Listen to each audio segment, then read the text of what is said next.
पहले तो उसे ये बात समझ ना आई कि उसकी माँ ना दूसरी शादी कर रही है, लेकिन अब उसे समझ आने लगा है हमारे बेटे रवि और नए पापा में क्या फर्क हुए है। कलावती के यहाँ जा रहे हैं, मैं सुमन से बात करना चाहती हूँ। मैं भी साथ चलती हूँ और मुझे यकीन है मेरे कहने पर वो शादी के लिए मान जाएगी। कलावती, मैं जानती हूँ कि वीर के कारण सुमन ने अपनी शादी का फैसला बदला है, लेकिन अचानक ऐसा क्या हो गया? दादी साहब वो क्या है ना मासा, वीर तो बच्चा है और कोई भी बच्चा आसानी से किसी दूसरे आदमी को अपने पिता के रूप में स्वीकार ना कर सके।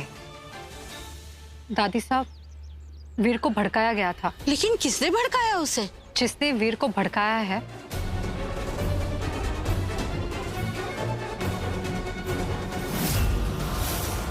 अब जिसने भी भड़काया जाने दो। सच बात तो यह है कि वीर के दिमाग पे बहुत बुरा असर पड़ा है, उसके अंदर एक डर बैठ गया है। सोचो मासा कि वीर इतना छोटा बच्चा है तब ये असर पड़ा है, अगर वो थोड़ा सा भी बड़ा होता तो फिर जाने के सोचता के बोलता। बात दरअसल ये है कि सोतेला तो सोतेला ही होता है ना। कलावती बिल्कुल ठीक कह रही है मासा। जिन बच्चों के सौतेले माँ या बाप होते हैं उन्हें अपने माँ बाप को एक्सेप्ट करना बहुत डिफिकल्ट हो जाता है। वो बच्चा हमेशा उन्हें गलत समझता है, फिर चाहे वो माता पिता उसके लिए अपनी जान क्यों ना दे दे, लेकिन वो बच्चा अपने असली माँ बाप की जगह उन्हें कभी नहीं दे पाता। एक्चुअली ठीक भी है, दूसरा आखिर दूसरा ही होता है। नहीं नहीं, ऐसा जरूरी नहीं है। अगर माली अच्छा हो तो एक छोटे से पौधे को जड़ से उखाड़कर दूसरी जगह लगा दिया जाए तो वो भी अच्छे से फूलता फलता है। ये तो नई माँ या नए पिता पर निर्भर करता है कि वो बच्चे के साथ कैसा व्यवहार करता है, और इसी व्यवहार पर उनके भविष्य का रिश्ता निर्भर करता है। और मुझे पूरा विश्वास है कि रणवीर के लिए वीर के मन में ऐसा एहसास कभी नहीं उठेगा कि वो उसका सगा पिता नहीं है। और बच्चे के मन में जो शंकाएं उठ रही हैं उन्हें दूर करना तो हमारी जिम्मेदारी है ना, क्योंकि बहू के रूप में सुमन और पोते के रूप में हमें वीर चाहिए।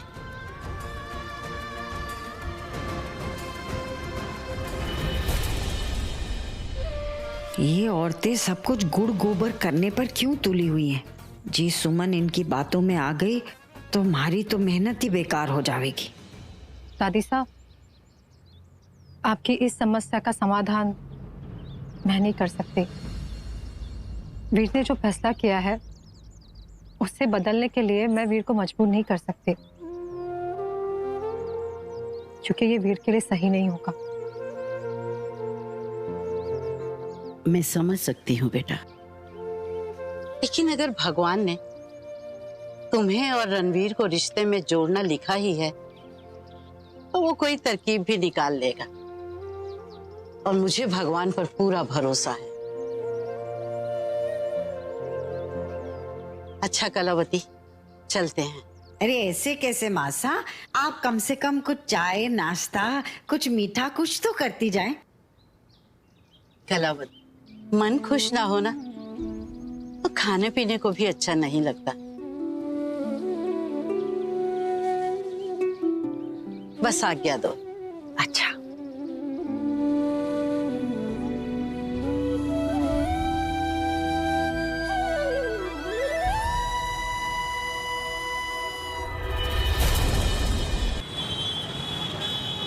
चलो चलो मिठाई खिलाओ। अरे ओ पंकज भैया इधर आओ, मिठाई खाओ, देसी घी के लड्डू हैं। बहन जी मुबारक। आपको भी। अरे सरिता तू कहाँ भाग रही है? ये ले ये ले। मीता तू कहाँ जा रही है? ये ले लो लो खाओ। हाँ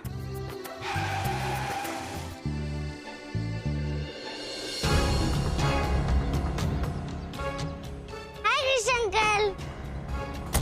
हाय भगवान जी, कैसे हो आप? आप जब आते हैं तो फिर मुझे बहुत अच्छा लगता है कृष्ण अंकल। ऐसा लगता है कि मेरे पापा आ गए हैं। रियली? वैसे कहाँ है आपके पापा? मेरे पापा इस दुनिया में नहीं है, लेकिन मेरी मम्मी ने दूसरी शादी कर ली। मेरी दादी मेरे नए पापा से मिलने नहीं देती और उन्हें पापा भी नहीं बोलने देती।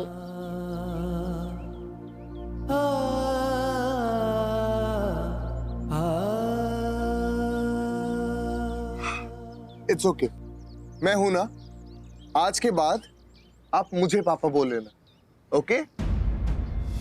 वैसे एक बात बताओ, आपको नहीं लगता कि आपको मेरे को डैड बोलना चाहिए? नहीं बोला सकता, दादी साहब ने मना कर दिया। अच्छा एक बात बताओ, आप मेरे को डैड बोलना चाहते हो? तो एक काम करते, आज के बाद आप और मैं जब भी अकेले होंगे ना, तो आप मुझे डैड बुलाना, ओके? ये डैड। डन? क्या हुआ वीर? पापा चलो घूमने चलते हैं। अभी? वीर आप बहुत बुरे हो, बहुत गंदे हो, बहुत बुरे हो। वीर? आप बहुत गंदे हो, आप बहुत वीर? बुरे हो, आप बहुत गंदे हो।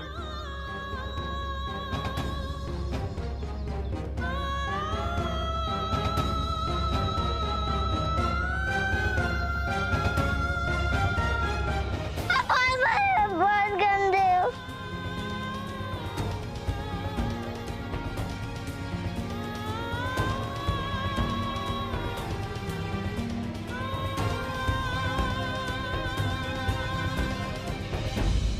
आप बहुत बुरे हो, बहुत गंदे हो।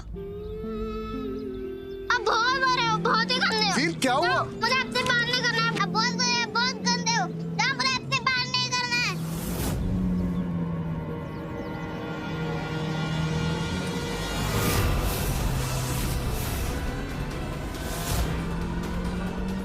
वीर?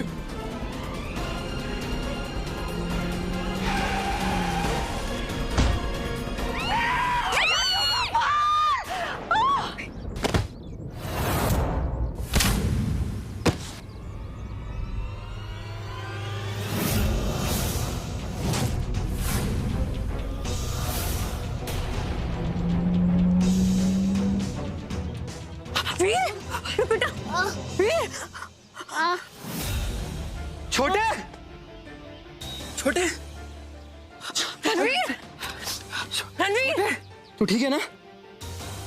छोटे छोटे आंखें खोल। रणवीर, छोटे रणवीर, उठो ना प्लीज कृष्ण अंकल। मैं आपको ही पापा बुलाऊंगा और किसी को नहीं। छोटे उठो ना पापा, आते मैं आपको पापा ही बुलाया करूंगा। कभी नहीं नाराज होऊंगा। उठो ना कृष्ण अंकल। मेरे पहले पापा मुझे छोड़ के चले गए और अभी आप मुझे नहीं छोड़ के जा सकते हो।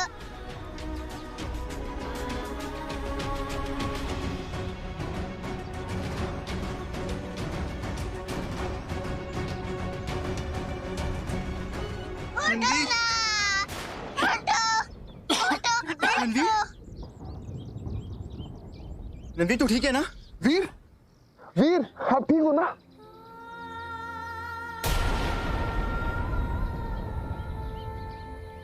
आप मेरे ही पापा हो और किसी के भी नहीं। आप सिर्फ मेरे ही पापा हो। हाँ बेटा, मैं सिर्फ आप ही का पापा हूँ और किसी का नहीं। वीर तू कितना लकी है। कृष्ण का तेरे पास है, वो तेरे पापा बनने वाले हैं। माँ, मुझे पापा ही चाहिए।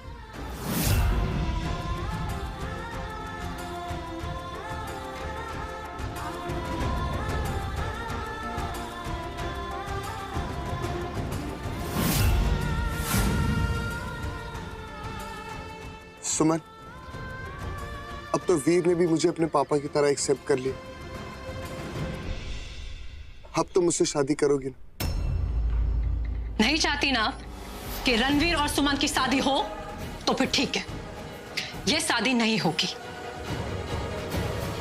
एक मां दूसरी मां के लिए ये शादी नहीं करेगी। रणवीर, आप तो जानते ही है ना कि मैंने एक मां से वादा किया है कि एक मां दूसरी मां के लिए ये शादी नहीं करेगी।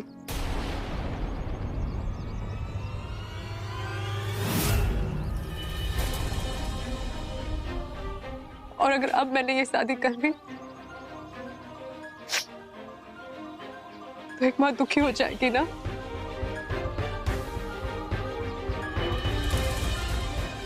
उस मां को दुख नहीं पहुंचाना चाहती, अरे दुख नहीं पहुंचाना चाहती।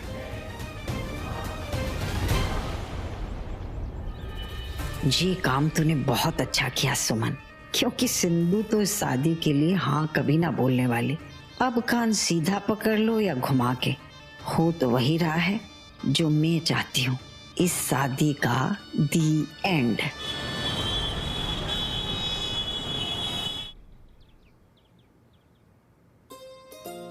अरे फैशन की फुप्पी और तोड़ फोड़ कल कब आवेगी है? शादी के जोड़े को सबसे नीचे ना दबाओ, कढ़ाई खराब हो जाएगी। पर रखो। हाँ जेबा। माँ, आपकी शादी के कपड़े कहाँ हैं? वो भी दे दो ना दादी सा को रखने के लिए। लड्डू गोपाल, थारी माँ का ब्याह ना हो रहा है। क्यों दादी सा? अरे इसलिए कि थारे क्रिस अंकल की माँ ना चाहती है कि उनके बेटे की शादी थारी माँ से हो। नहीं, क्रिस अंकल की शादी माँ से ही होगी और किसी से भी नहीं। अरे लड्डू गोपाल सही कह रहा है। अरे मासा आप आइए आइए। पापा, पापा।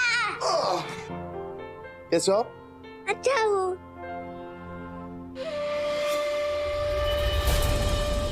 अरे अरे बस बस जीती रहो। खुश रहो।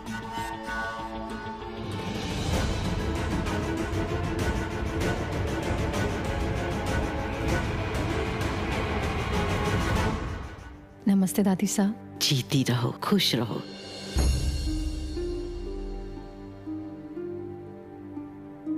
सुमन, मैं तुमसे कुछ कहने आई हूं।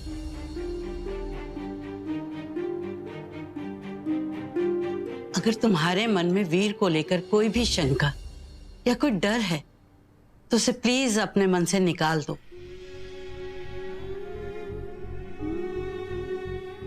क्योंकि हमारे लिए वीर हमारा पोता है, मित्तल परिवार का पोता।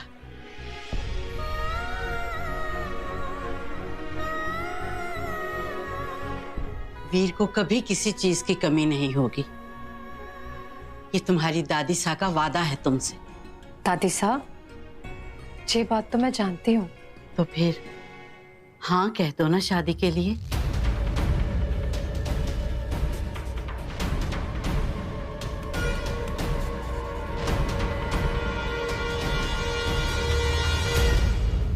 नहीं दादी साहब, मैं ये शादी नहीं कर सकती।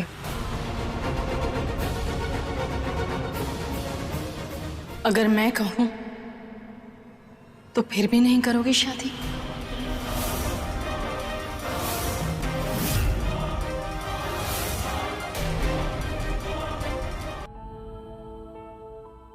आई एम सॉरी सुमन, मैं जानती हूँ मैंने जो गलती की है उसके लिए सॉरी शब्द बहुत छोटा है, लेकिन मैं ये भी जानती हूँ कि तुम्हारा दिल बहुत बड़ा है। मुझे मेरी गलती का एहसास हो गया है सुमन, लेकिन मेरा यकीन मानो, वीर की जान खतरे में डालना मेरा इंटेंशन नहीं था। मैं तो बस उसको समझा रही थी कि वो अपने पापा के पास नहीं जा सकता क्योंकि उसके पापा पानी में डूबकर।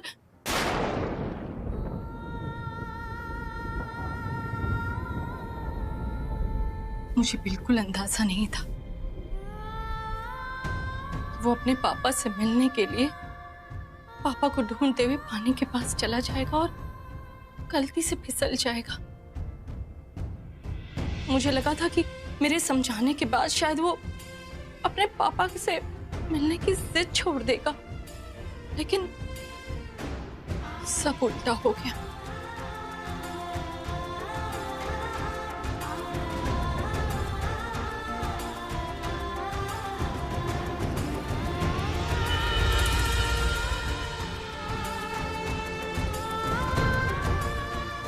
एक माँ दूसरी माँ से हाथ जोड़कर माफी मांग रही है।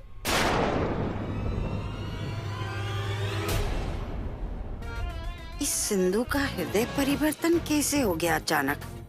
जे तो बने बनाए खेल को बिगाड़ने पर तुली है।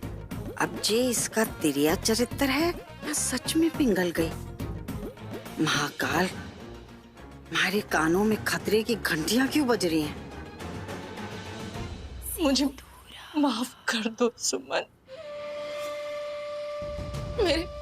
मेरे बेटे की खुशियां मैं तुमसे भीख मांगती हूँ। मुझे माफ करके मेरे बेटे से शादी करने के लिए हाँ बोल दो सुमन।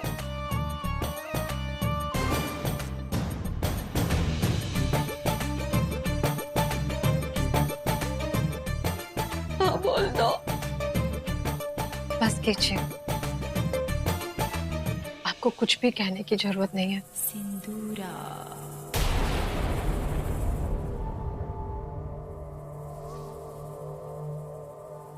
आपके आंसू ने सब कुछ कह दिया। मुझे यकीन हो गया कि आप जानबूझकर मेरे बेटे वीर को नुकसान पहुंचा ही नहीं सकते। वैसे भी बड़े कब से छोटों से माफी मांगने लगे? बिल्कुल भी नहीं। मेरे घर मेरी बहू बनकर आओगी ना?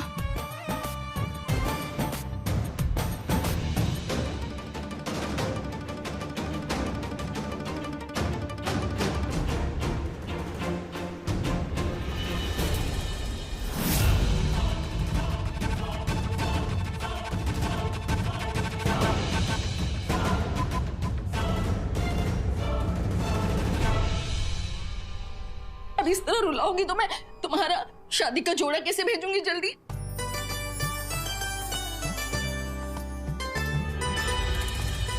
इंतजार करूंगी तुम्हारा।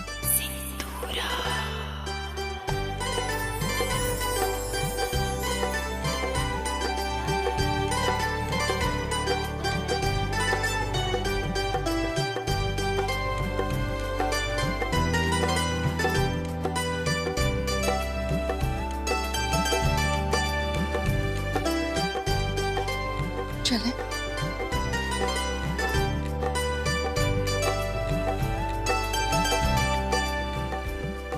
चलते हैं।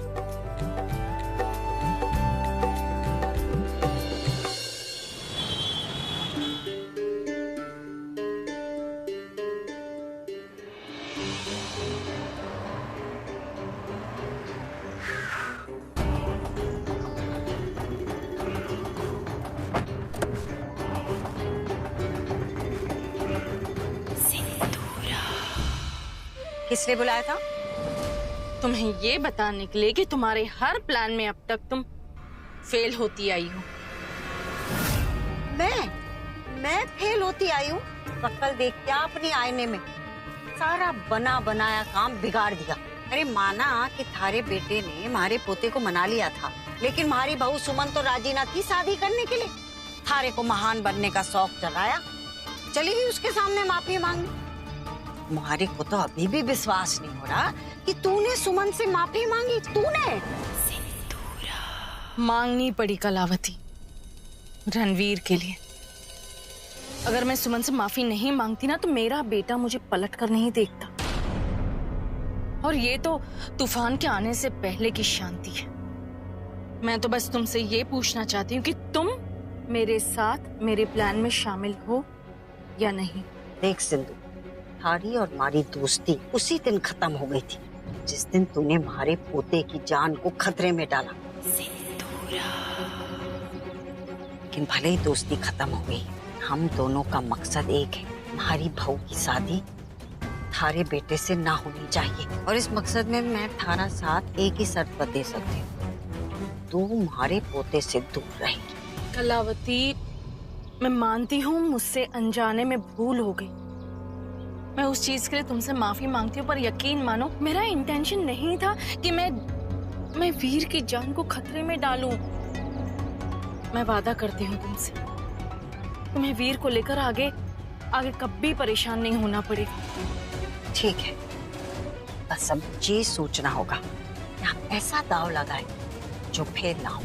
तुमने बहुत सोच लिया कलावती, अब अपने दिमाग को थोड़ा आराम दो। सोचने का काम मुझ पे छोड़ दो। मैंने अब ऐसा प्लान बनाया है कि रणवीर और सुमन की शादी किसी भी हालत में नहीं होगी। बचने दो शहनाई, होने दो जश्न। ये शाम रणवीर और सुमन के रिश्ते की आखिरी शाम होगी।